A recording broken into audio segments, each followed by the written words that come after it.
The story opened with a haunting scene of desolation. Countless monstrous corpses littered the ground, their lifeless forms a grim testament to a brutal battle. Amid the carnage stood a young girl, her hand gripping a dagger that pulsed with a venomous otherworldly aura. She addressed the protagonist, her voice dripping with a mix of admiration and malice, declaring him truly special. The protagonist, battered and bleeding, lay atop the remains of a defeated monster, his body drenched in blood. The girl, revealed to be his little sister, coldly remarked on his extraordinary feat. Despite having a limited lifespan of just 100 years, he had managed to conquer the ancient gods' runes and vanquish a horde of monsters.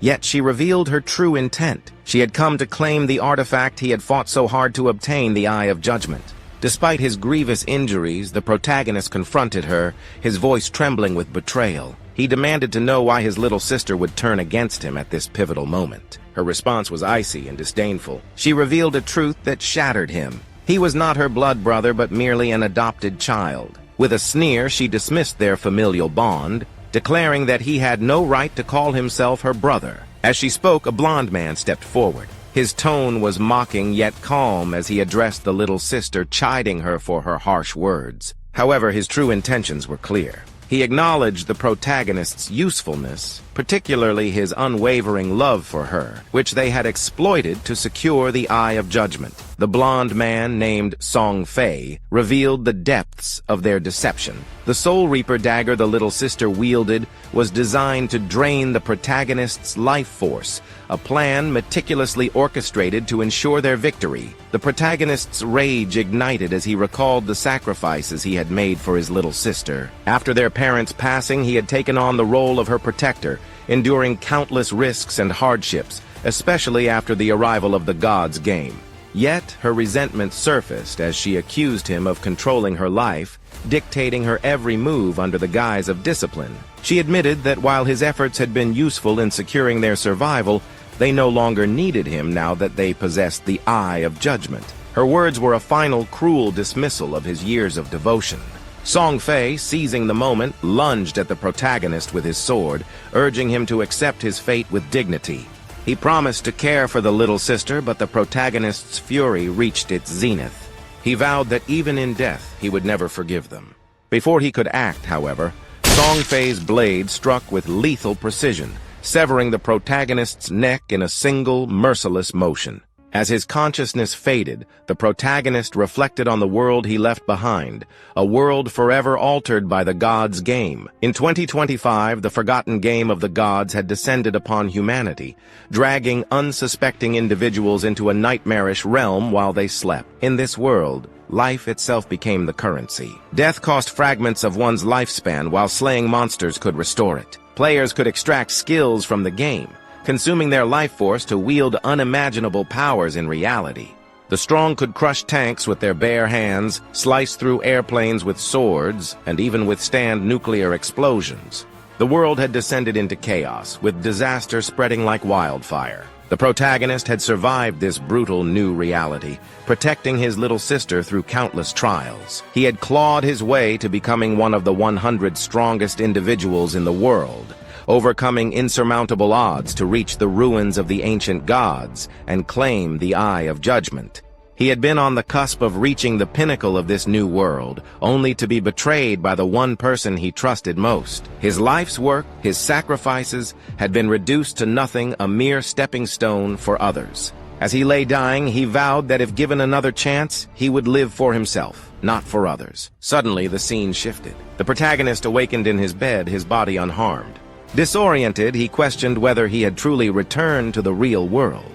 Glancing at his phone, he noticed the date, 2025. The realization dawned on him he had been reborn 9 years in the past, on the very day the gods' game began. Staring out the window, he understood that this was his second chance, an opportunity to rewrite his destiny. The world outside was still unaware of the cataclysm to come, but the protagonist knew the truth. This time he would not be a pawn in someone else's game. This time he would live for himself. Sometime later, The tranquility of the protagonist's morning was shattered as the door burst open. His little sister stormed in, her face flushed with anger. She shouted at him, demanding to know why he hadn't been answering her calls. The protagonist, seated calmly with a cup of coffee in hand, remained silent, his expression unreadable. Undeterred by his lack of response, she vented her frustration by kicking over a trash bin, sending its contents scattering across the floor. The protagonist watched her tantrum with a detached calm, his mind drifting back to the events of his past life. He recalled that on the day the forgotten game of the gods arrived, he had a heated argument with his little sister, one that had been brewing for some time. The source of their conflict was none other than Song Fei, the famous idol who had captivated his sister's heart. In her eyes, Song Fei was a glamorous and untouchable star, but the protagonist knew the truth behind the polished facade. Song Fei was a manipulative scoundrel who preyed on his fans, exploiting them for money and worse. Determined to protect his little sister from falling victim to Song Fei's schemes, the protagonist had forbidden her from associating with him. Yet his efforts to shield her had only driven a wedge between them. Instead of gratitude, he was met with accusations of controlling her life and interfering in her choices. Now, as his little sister continued her tirade, she blamed him for Song Fei's recent drop in the idol rankings, claiming it was because the protagonist refused to give her money to support him. Her words were a whirlwind of entitlement and misplaced anger, but the protagonist had heard enough. In a swift, decisive motion, he rose from his seat and delivered a powerful slap across her face. The force of the blow sent her stumbling backward, her eyes wide with shock. Tears welled up in her eyes as she trembled, her voice quivering as she demanded to know how he could dare hit her. The protagonist's gaze was cold and menacing as he spoke. He told her that he had neither the time nor the desire to argue with her today, but if she continued her incessant shouting, he wouldn't hesitate to silence her himself. Reaching into his pocket, he pulled out a golden credit card and tossed it at her. He explained that this card contained all the money their parents had left for her. Despite the hardships he had faced over the years, he had never touched a single cent of it. But today, he decided to give her everything, every last penny.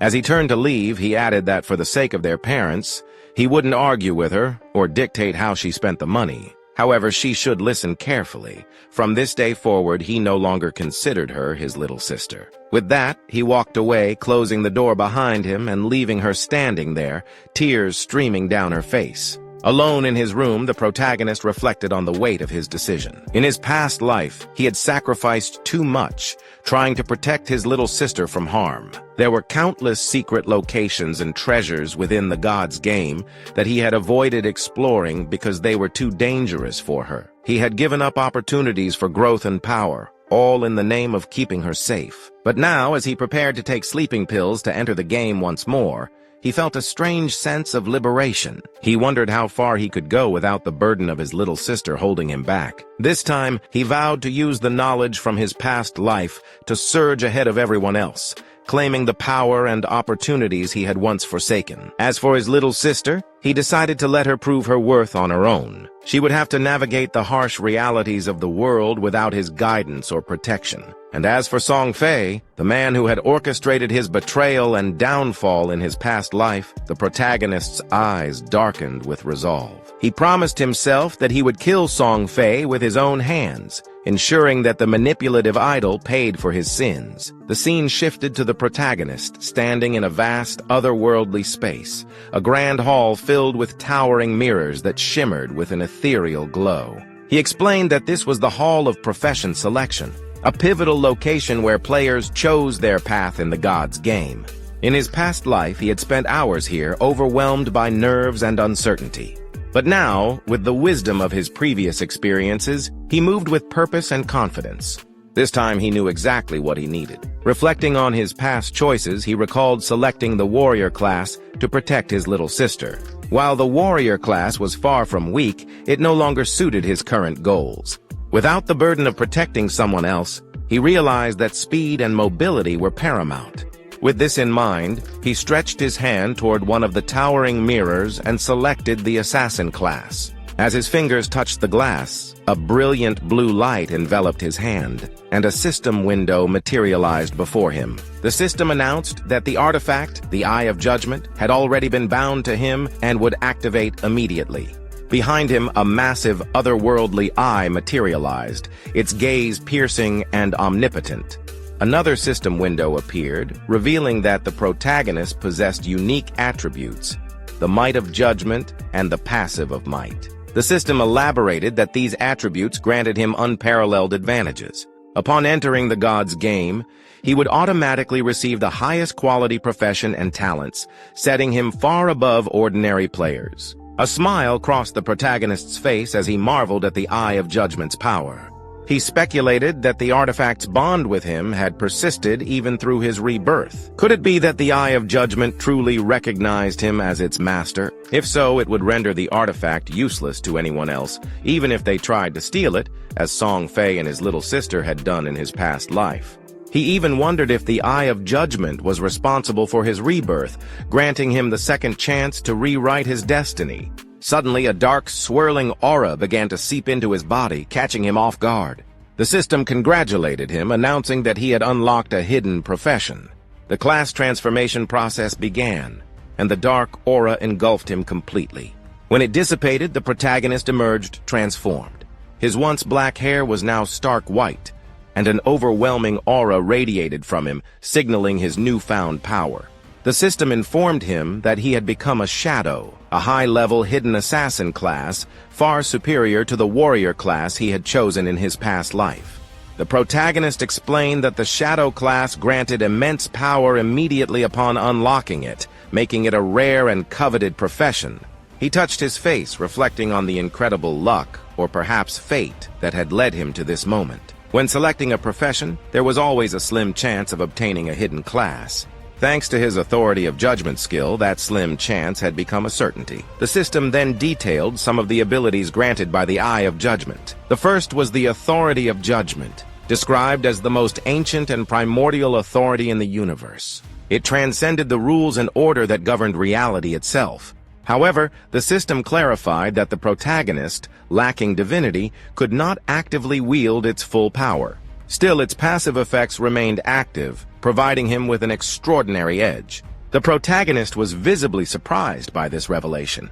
In his past life, it wasn't until the 7th year of the god's game that humanity learned of the existence of the power of order. A powerful individual had escaped the game world and reached the land of order, revealing the existence of this transcendent force. Yet, despite years of effort, no one had ever managed to obtain it. Now the protagonist realized that he possessed the original authority that nullified rules and order, a power that could reshape the very fabric of reality.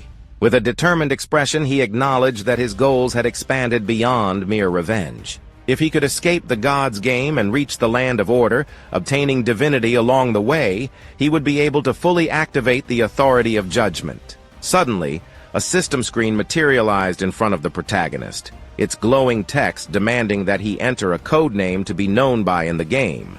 After a moment of contemplation, he decided on a name that reflected his newfound identity, Shadow. It was a fitting choice, he thought, given that his profession was born from the darkness itself. As he confirmed the name, the system acknowledged it, and a dark aura began to swirl around him. The system announced that he was about to enter the game world, Earth, abandoned by gods. The system elaborated on the grim reality of this world, a ruined land overrun by countless monsters that wreaked havoc everywhere. It warned him to tread carefully, as these creatures were relentless and would stop at nothing to tear him apart and steal his life. The system further explained that once he left the safety of the starter town and began slaying monsters, he would earn tradable life, a valuable resource. However, death in the game came at a steep cost. If he fell, half of his life, both tradable and non-tradable, would be deducted. The stakes were high, but the protagonist was undeterred. The scene shifted to his arrival in the starter village, a place known as Shelltown. The system explained that this was a peace zone, a sanctuary where monsters could not enter, and players were forbidden from attacking one another. Here the life loss rate was minimal, set at 1x. The protagonist took in his surroundings, noting the chaos as other players, freshly dragged into the game, scrambled to make sense of their situation. They murmured in confusion, asking how they had ended up here. Many recalled falling asleep only to wake up in the hall of profession selection, unaware of the nightmare they had been thrust into. The protagonist, however, remained focused. He observed the crowd, noting how quickly the game had drawn in so many people. He knew that soon, powerful individuals from various countries would emerge, seeking to reshape the world in their image. If he wanted to stay ahead, he had to act quickly. As he moved through the town, his striking appearance drew attention. His custom-made attire and the dark aura radiating from him set him apart from the other players. Whispers rippled through the crowd as they speculated about his profession. One player, an assassin like him, recognized the dagger at his side, but was baffled by the stark difference in their appearances. While the other assassin lacked any distinctive aura, the protagonist exuded an air of power and mystery. The contrast was undeniable, and it only fueled the curiosity of those around him. As the protagonist made his way toward the edge of the starter town, a group of players respawned in front of him, their faces pale and shaken.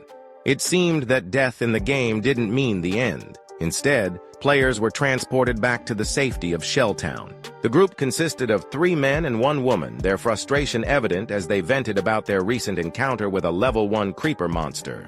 One of the men lamented how a single bite from the creature had reduced his life by half, while another complained that their combined efforts had only managed to chip away a third of the monster's health.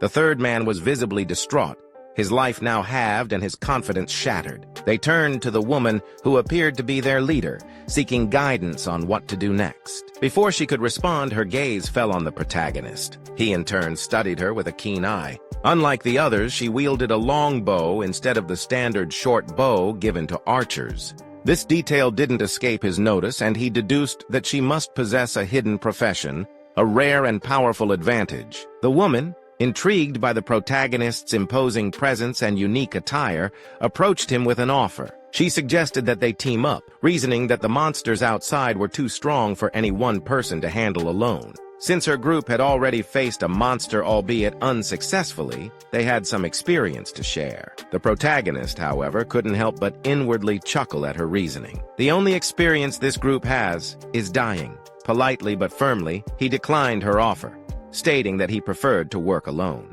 His refusal left the woman stunned, and the men in her group began to mutter among themselves. They questioned his arrogance, wondering how someone could believe they could take on the monsters alone when even 4 of them couldn't manage it.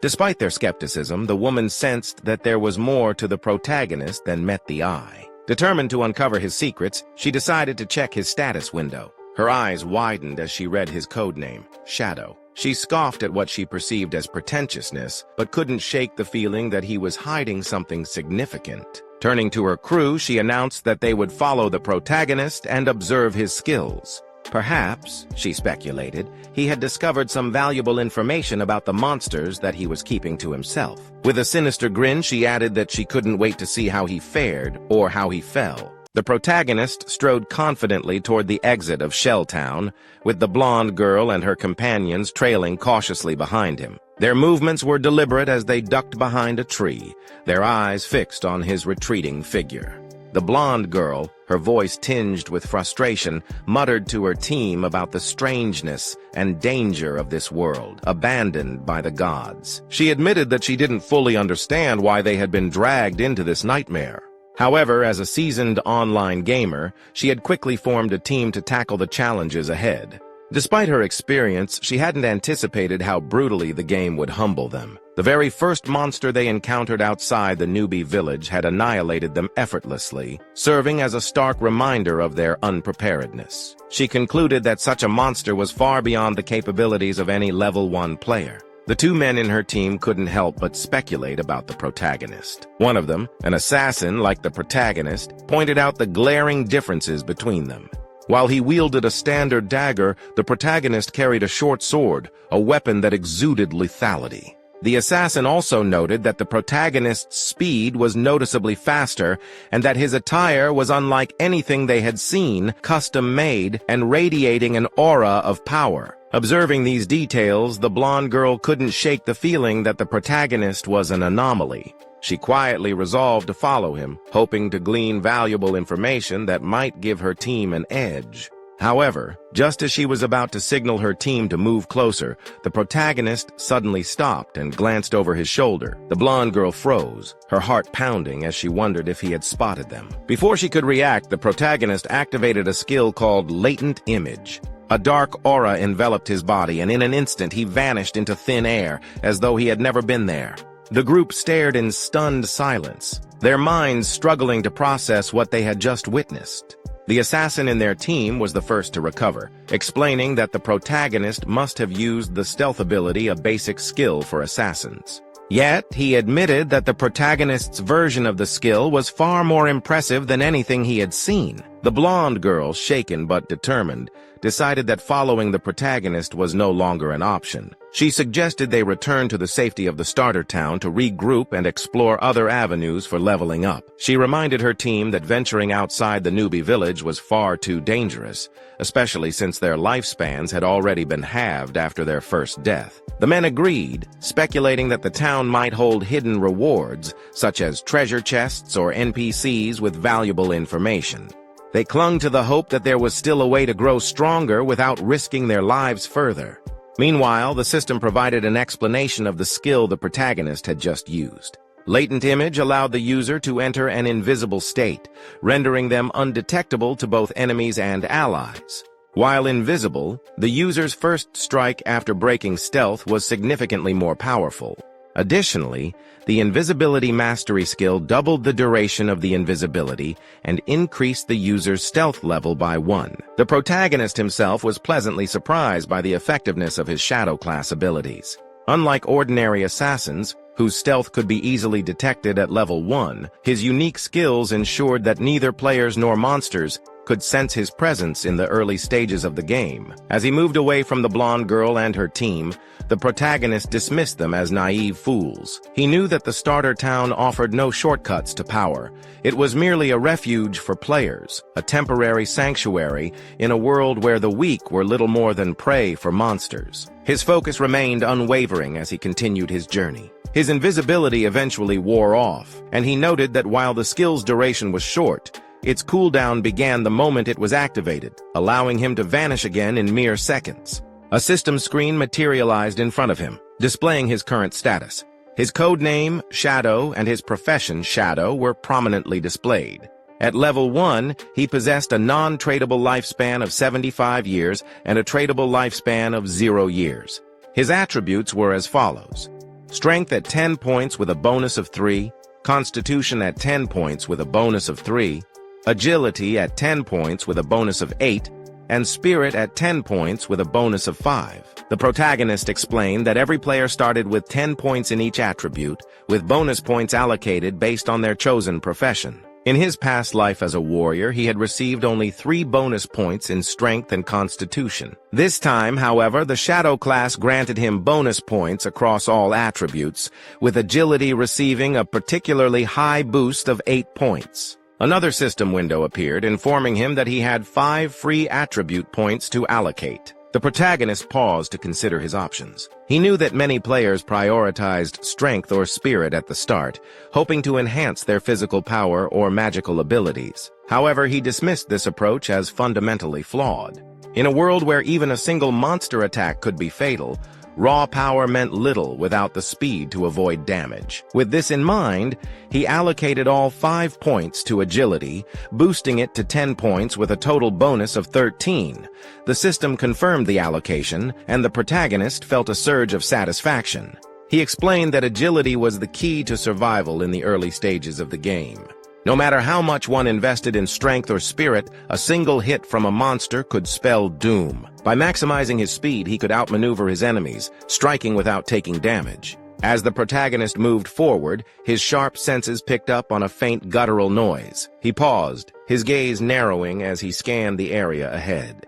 There, lurking in the shadows, was a grotesque creature, a level 1 creeper, its grade marked as normal by the system. The monster's twisted form and eerie sounds sent a chill through the air, but the protagonist remained calm. He recognized this creature as the same one that had decimated the blonde girl's team earlier. Its body bore the scars of their futile struggle. wounds that suggested they had managed to inflict some damage before being overwhelmed. The creeper, sensing the protagonist's presence, lunged at him with a guttural snarl.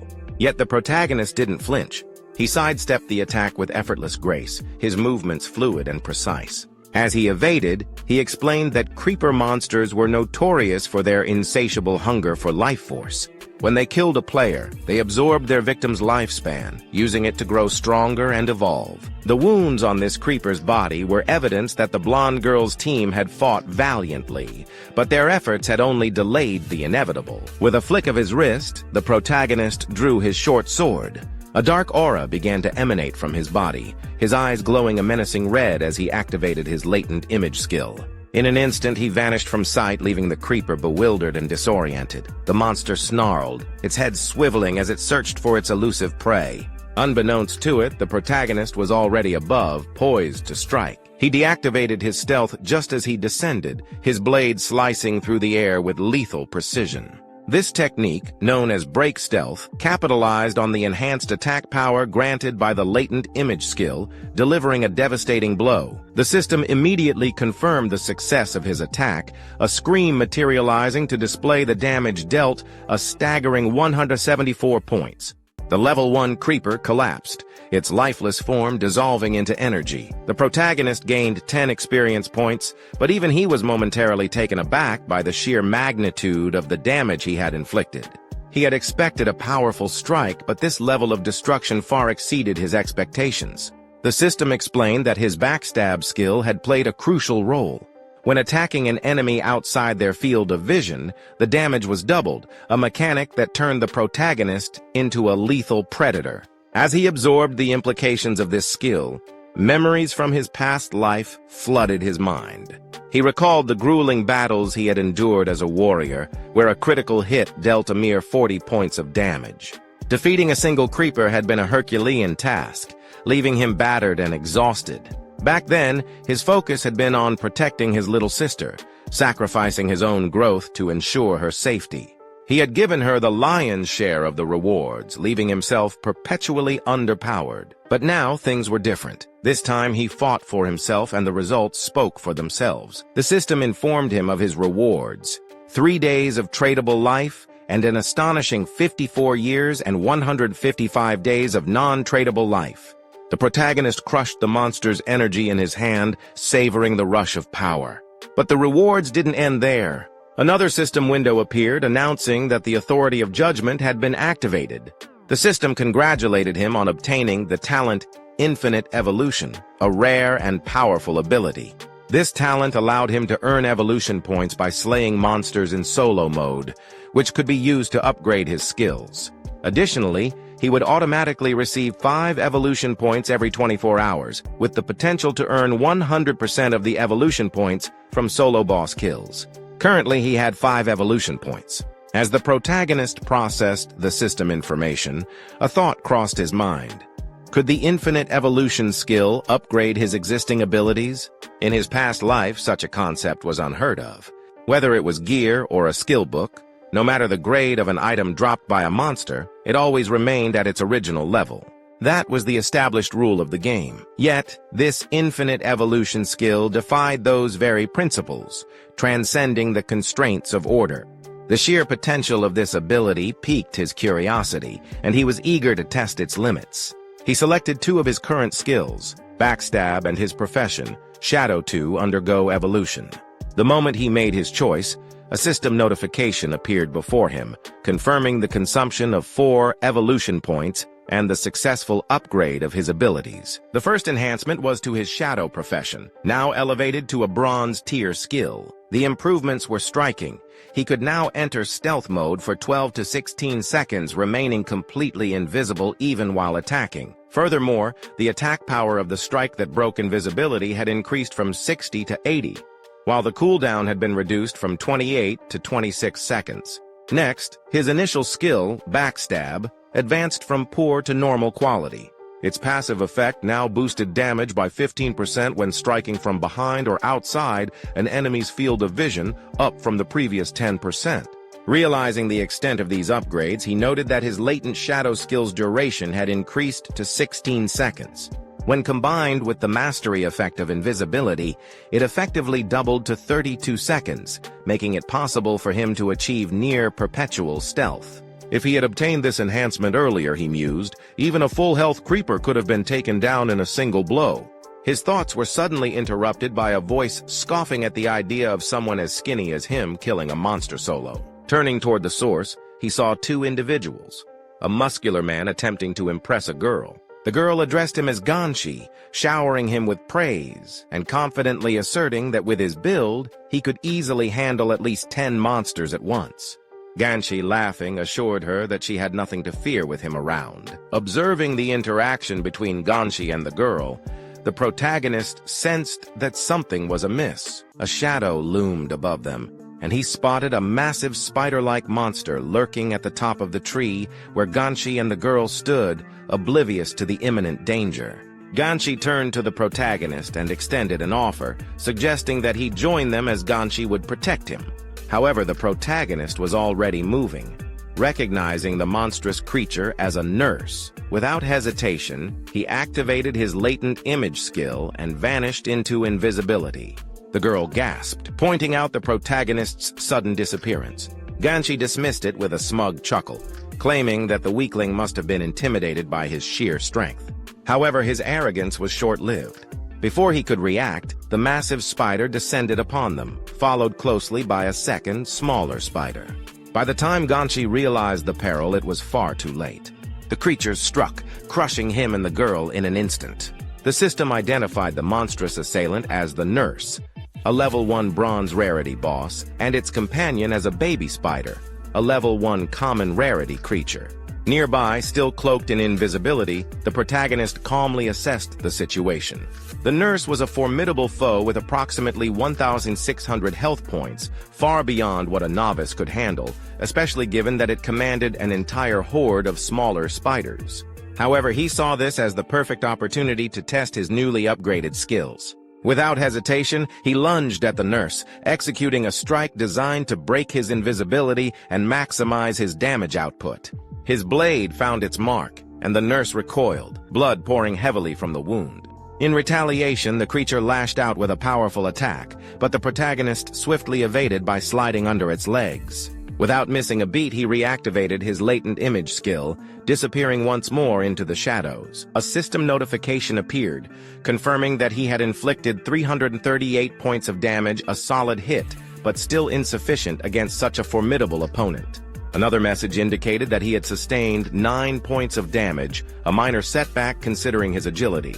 With only 130 health points to his name, he knew a direct confrontation would be disastrous. Yet, he couldn't help but marvel at the raw power of his upgraded attack. Scoring over 300 damage in a single strike was exhilarating. Frustrated by the unseen threat, the Nurse erupted in fury, unleashing a violent rampage upon its surroundings in a desperate attempt to strike back. The protagonist watched, well aware that these creatures were not mindless. They adapted and retaliated. This battle was far from over, but he was more than ready to see just how far his newfound strength could take him. The protagonist quickly realized that the Nurse was attacking wildly in all directions, making it too risky to engage directly. With the baby spider also on high alert, a frontal assault was out of the question. Instead, he decided to test a new approach. As the Nurse prepared to take off, launching its web to escape, a high-speed rock suddenly struck its abdomen, leaving a gaping hole. A system notification confirmed that the attack had dealt 299 points of damage.